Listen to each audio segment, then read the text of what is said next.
くりレ夢ムです。ゆっくりマリサだぜ。Hi, Raimo. Hi, Marissa. Hey guys. The binary quiz that reveals how computers think. ゆっくりしていってね。Hello, everyone. Welcome back. Pingla, Leibniz, and the I Ching. Binary before computers here is what is astonishing about binary. The idea did not originate with computers.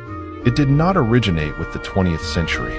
The earliest known formal description of a binary numeral system comes from an ancient Indian scholar named Pingla, working around the 3rd century BC, more than 2,000 years before the first electronic computer. Pingla was a Sanskrit scholar studying the rhythmic patterns of Vedic poetry. He analyzed the meters of ancient hymns and discovered that every possible rhythmic pattern could be described using a sequence of just 2 types of syllables, short and long. He developed a systematic method for cataloging all possible patterns of a given length using a 2-symbol notation. It was, in all essential respects, a binary counting system. Pingla was not trying to build a calculating machine. He was trying to organize the musical patterns of sacred verse. But in doing so, he stumbled onto something with consequences he could never have imagined: the discovery that any combinatorial space can be described with just 2 symbols. 1,500 years later and half a world away, the ancient Chinese philosophical tradition encoded the same insight in a very different form. The I Ching, the Book of Changes, one of the oldest texts in Chinese civilization, described the universe through 64 hexagrams, each consisting of 6 lines, where each line was either broken or unbroken. 2 states, 6 positions, 64 combinations, 2 to the power of 6. The 64 hexagrams of the I Ching are binary numbers from 0 to 63, disguised as a cosmological system. This was pointed out explicitly by Gottfried Wilhelm Leibniz, the German philosopher and mathematician who, in 1679, wrote a formal treatise on binary arithmetic and its mathematical properties. Leibniz was aware of the I Ching through Jesuit missionaries who had traveled to China, and he was struck by the correspondence between the hexagram system and his own binary arithmetic.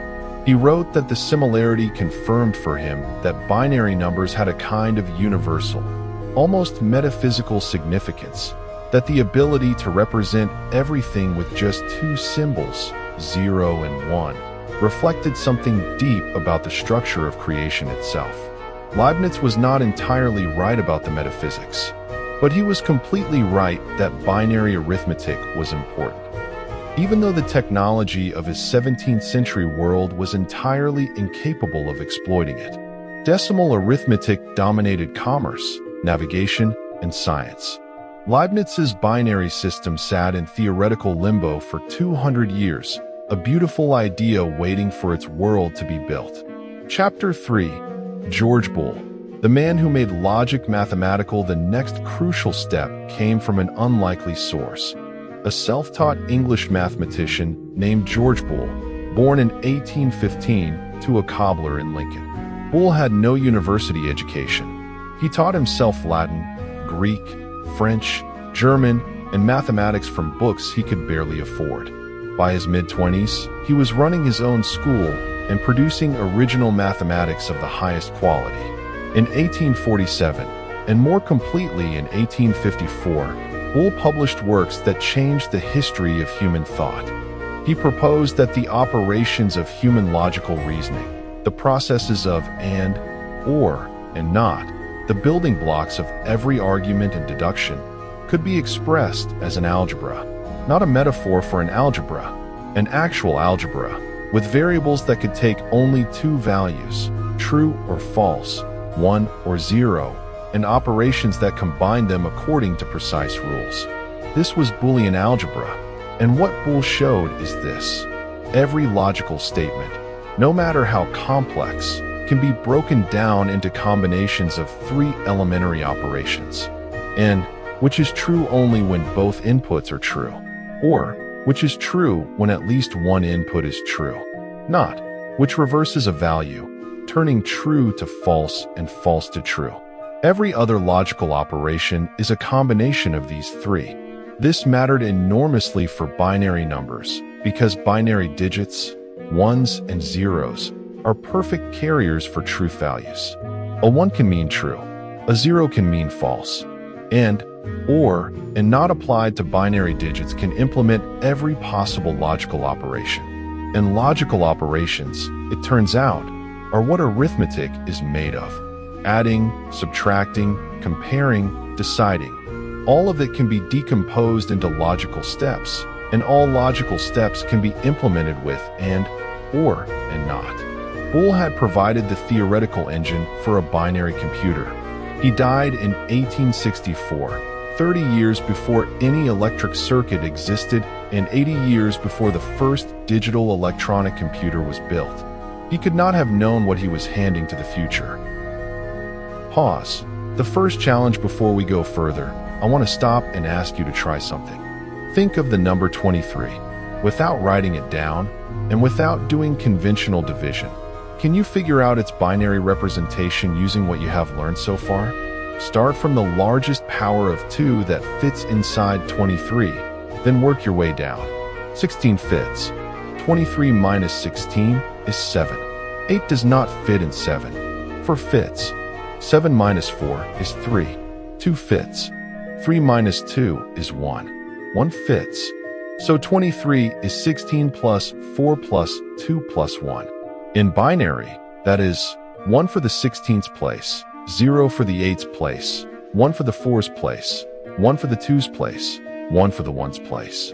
Written in order, 1 0 1 1 1. Now check. Which of the 5 mind-reading groups would contain 23? Groups 1, 2, 3, and 5, corresponding to positions 1, 2, 4, and 16. Add those. 1 plus 2 plus 4 plus 16 equals 23. Correct. Did you follow that?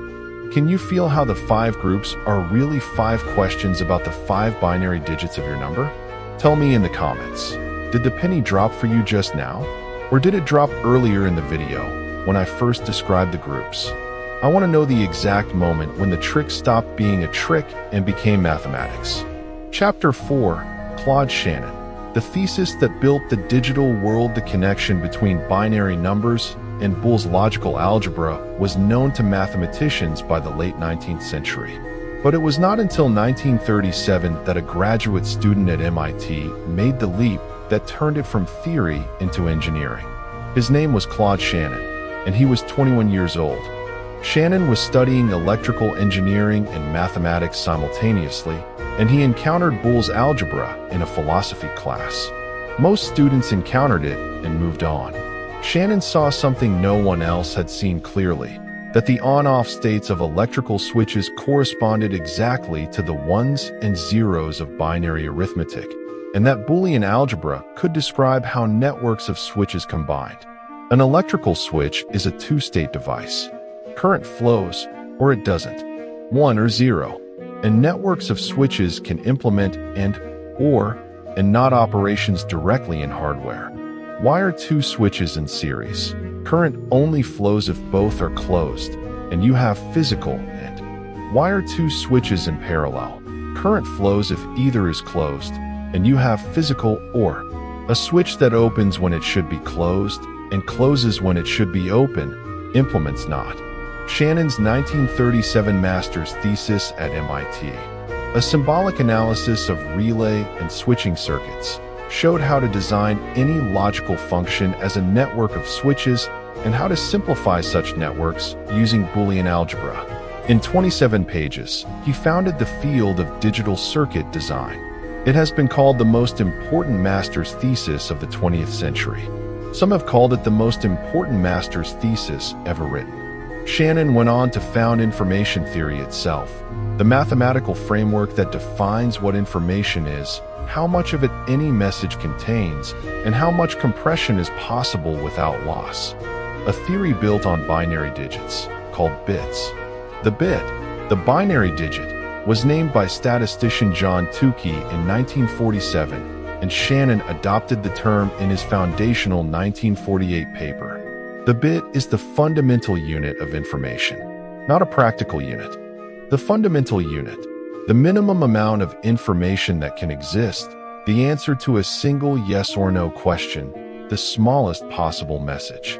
Everything your computer does, every file it stores, every calculation it performs, every pixel it displays, is built from billions of operations on individual bits, ones and zeros. The simplest possible distinction, applied at incomprehensible scale and speed. Chapter 5.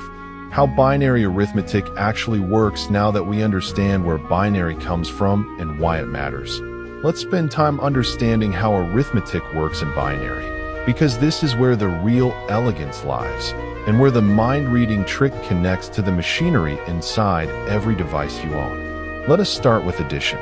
In decimal, when you add 9 plus 1, you get 0 in the ones place and carry 1 to the tens place, giving you 10. The rule is, when a digit reaches 10, reset it to 0 and carry 1 to the next column. Binary has the same rule, but even simpler. When a digit reaches 2, reset it to 0 and carry 1 to the next column. Because there is no digit 2 in binary, only 0 and 1. Anytime you would need a 2, you replace it with 0 and carry. 0 plus 0 equals 0. 1 plus 0 equals 1. 1 plus 1 equals 10. 0, carry 1. 1 plus 1 plus 1. That carry from before equals 11. 1, carry 1. Walk through adding 5 and 3 in binary. 5 is 101. 3 is 011. Line them up. Start from the right. 1 plus 1 equals 10. Right 0, carry 1. Middle, 0 plus 1 plus the carry makes 10. Right 0, carry 1. Left, 1 plus 0 plus the carry makes 10. Right 0, carry 1. And there is one more carry, giving 1000. Check. 1000 in binary is 8. 5 plus 3 is 8. It works. What is remarkable about binary addition is its simplicity. There are only 4 possible cases: 0 plus 0, 0 plus 1, 1 plus 0, 1 plus 1. Each case has a defined result and a defined carry. A computer implements this with just a handful of logic gates, physical switches implementing and, or, and not, repeated across millions of positions simultaneously.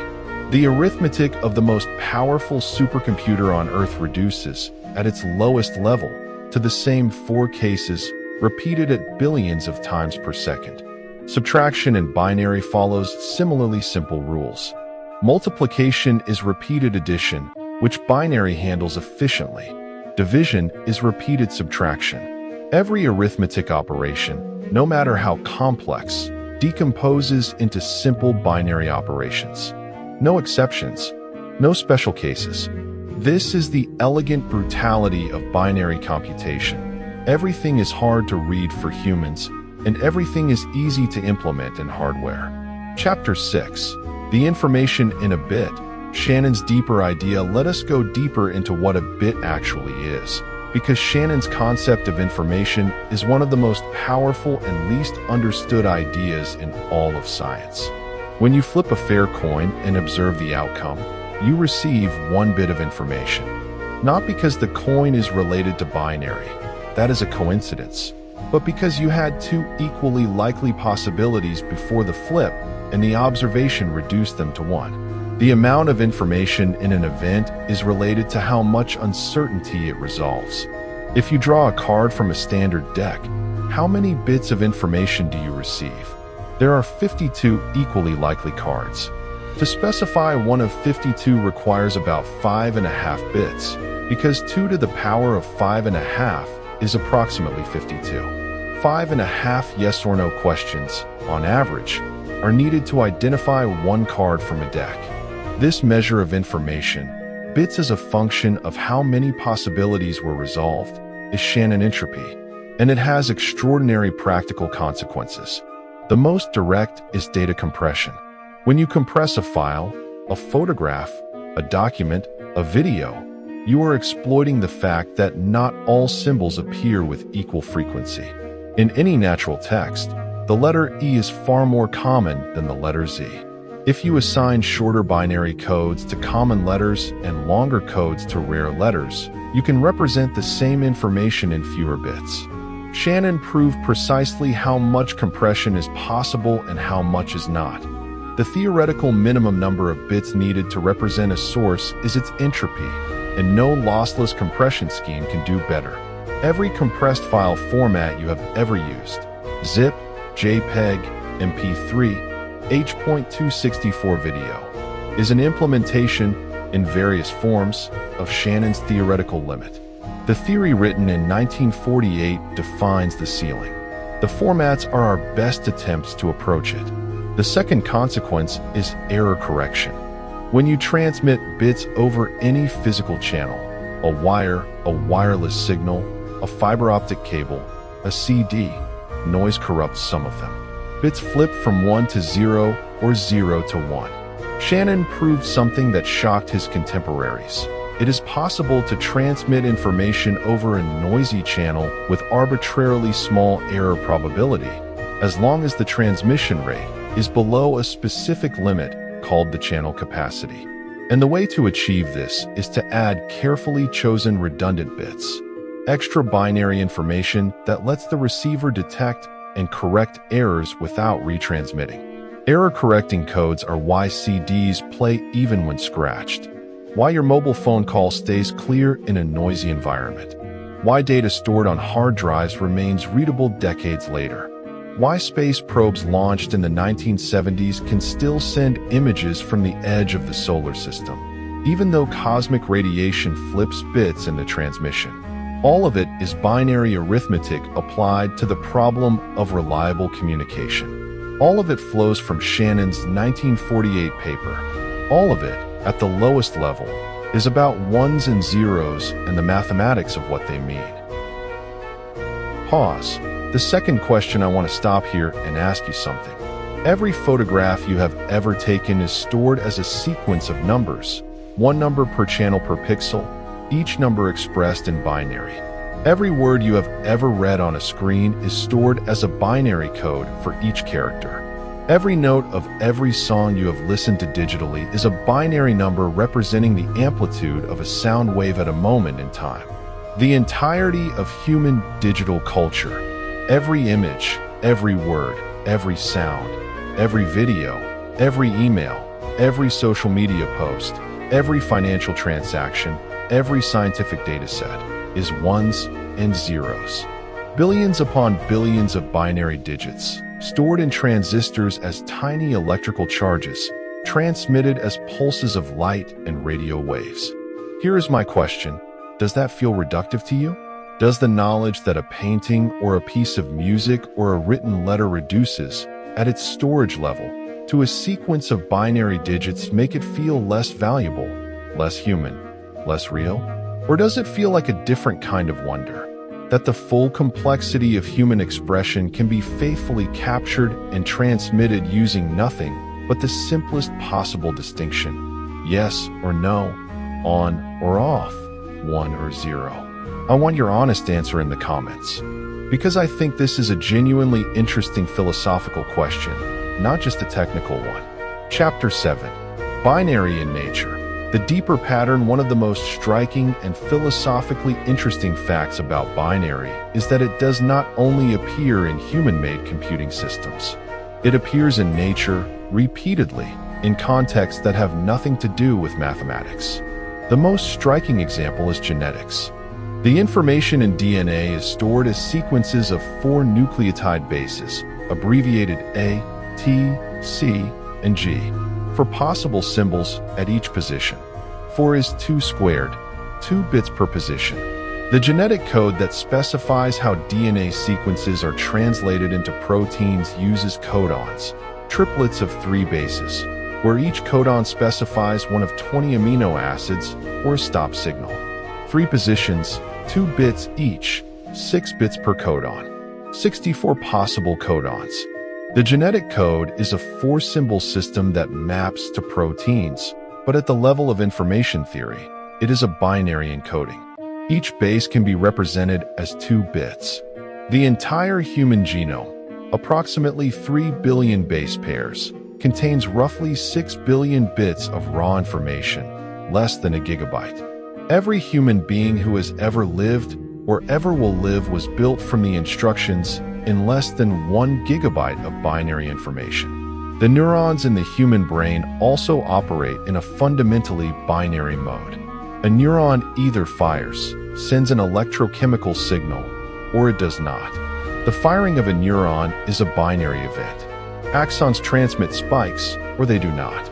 The richness of human thought, the complexity of consciousness, the ability to read and understand this sentence, all of it is implemented in a network of billions of neurons firing or not firing, ones and zeros in biological hardware.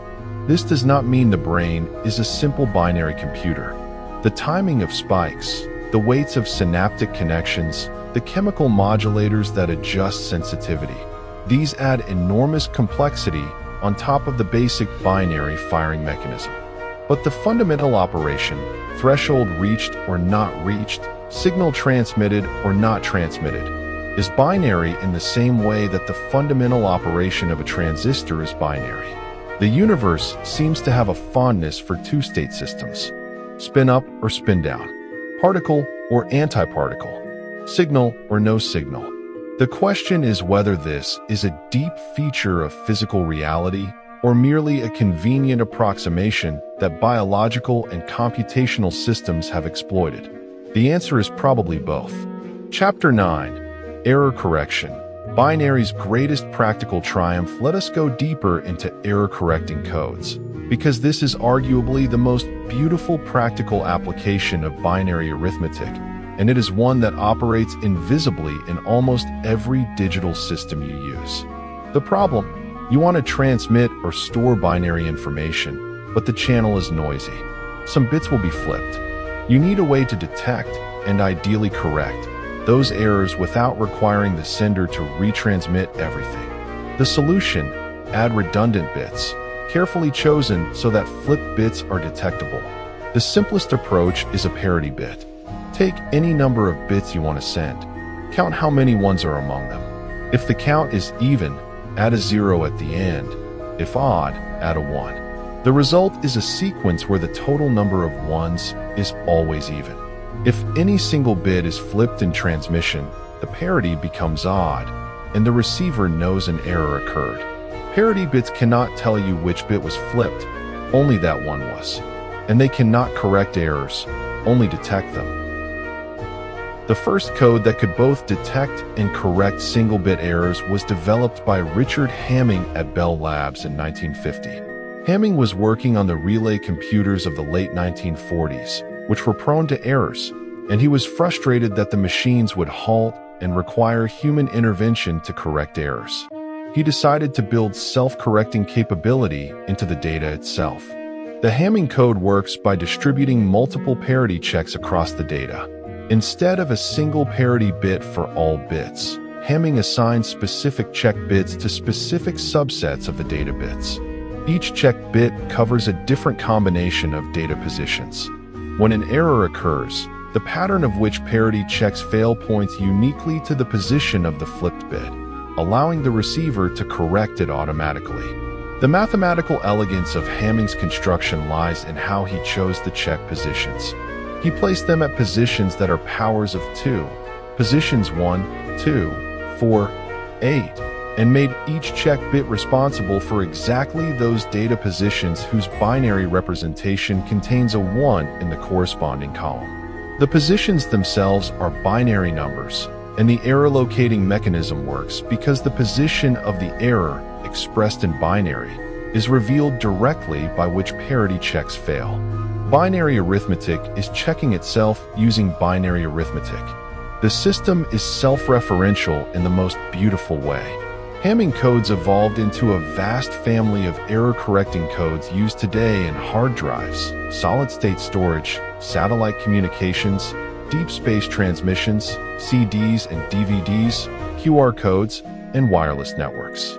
Every QR code you have ever scanned contains error correction bits that allow up to 30% of the code to be destroyed or obscured while still recovering the full data. The correction happens in the chips of your phone, invisibly, in milliseconds, using binary arithmetic that descends directly from Hamming's 1950 paper. Epilogue. From a trick to a foundation today, we started with a magic trick. 5 groups of numbers. 5 yes or no questions. A secret number revealed by addition. We discovered that the trick was not magic, but mathematics. The binary number system, expressing every number as a unique pattern of ones and zeros and positions that double in value from right to left. We traced that system back to Pingla in ancient India, to the I Ching's 64 hexagrams, to Leibniz's 17th century treatise, to George Bool's algebra of logic, to Claude Shannon's master's thesis that built the digital world, to the bit as the fundamental unit of information, to error-correcting codes that keep data reliable across noisy channels, to the genetic code written in biological binary, to the quantum computers at the frontier of computation. 2 symbols, 2 states, 1 and 0, true and false, on and off, yes and no. The simplicity of binary is the source of its power. A system with 2 states is maximally simple and maximally reliable. It is the hardest system to confuse. It is the easiest to implement in physical hardware. It is the most robust to noise. And it is, through the machinery of Boolean logic and binary arithmetic, capable of representing and computing anything that can be computed at all. The mind-reading card trick you encountered at the beginning of this video is a party game. But it is also a demonstration of one of the deepest principles in the history of science, that with just 2 symbols and the right structure, you can encode the entire world. Leibniz saw in binary arithmetic a metaphor for creation from nothing. Shannon saw in it the foundation of information theory. Boole saw in it the structure of human reason. Hamming saw in it the mechanism of self-correction.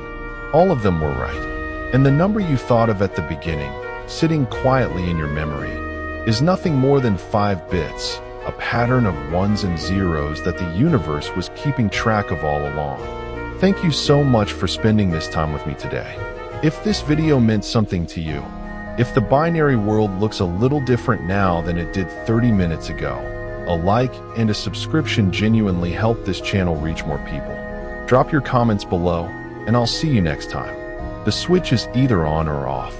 But look what we built with it.